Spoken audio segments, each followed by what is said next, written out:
ഖുർആൻ യാത്രയുടെ 26-ാം ദിവസം സൂറത്തുൽ അഹ്കാഫ് മുതൽ സൂറത്തുൽ ദാരിയാത്ത് വരെയുള്ള 6 സൂറകൾ ഉൾക്കൊള്ളുന്നതാണ് ഈ ജുസ്.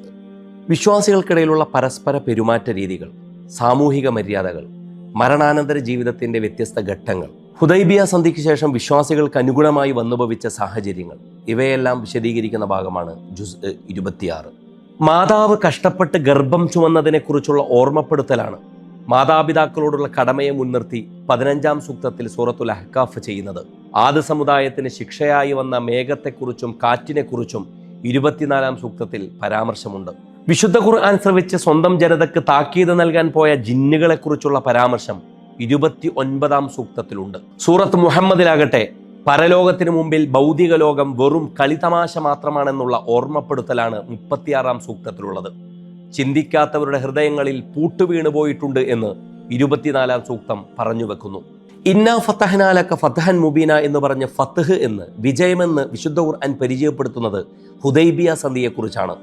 മരച്ചുവട്ടിൽ വെച്ച് പ്രതിജ്ഞ ചെയ്തവരോട് അള്ളാഹു തൃപ്തിപ്പെട്ടിരിക്കുന്നു എന്ന പരാമർശം വരുന്നത് ഈ സൂറത്തിന്റെ 18-ാം സൂക്തത്തിലാണ്.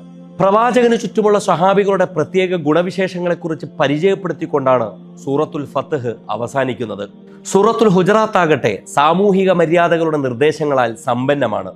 പ്രവാചക സന്നിധിയിൽ ശബ്ദമുയർത്തരുത്, ഒരു വിവരം കേട്ടാൽ അത് സ്ഥിരീകരിക്കാതെ വിശ്വസിക്കരുത്, വിശ്വാസികൾക്കിടയിൽ വഴക്കുണ്ടായാൽ സമാധാനമുണ്ടാക്കാൻ ശ്രമിക്കേണ്ടതുണ്ട്, പരദൂഷണം പറയുന്നത് സഹോദരന്റെ ശവം തിന്നുന്നത് പോലെയാണ്, നിങ്ങളിൽ ഏറ്റവും മാന്യൻ ഏറ്റവും സൂക്ഷ്മതയുള്ളവരാണ് തുടങ്ങിയ നിർദ്ദേശങ്ങൾ വരുന്നത് സൂറത്തുൽ ഹുജറാത്തിലാണ്. വിശ്വാസികളോട് പരലോക വിചാരത്തെ സമൃദ്ധമാക്കാൻ ഉപദേശിക്കുന്ന സൂറത്തു ഖാഫിലാകട്ടെ കണ്ടനാടിയേക്കാൾ സമീപസ്ഥനാണ് പടച്ചവൻ എന്നുള്ള സൂചനയാണുള്ളത്. നിങ്ങളുടെ ഓരോ വചനങ്ങളും നിങ്ങളുടെ ഓരോ കർമ്മങ്ങളും രേഖപ്പെടുത്താൻ മലക്കുകളുണ്ടെന്നുള്ള സൂചനയും ഈ സൂറത്തിലാണുള്ളത്.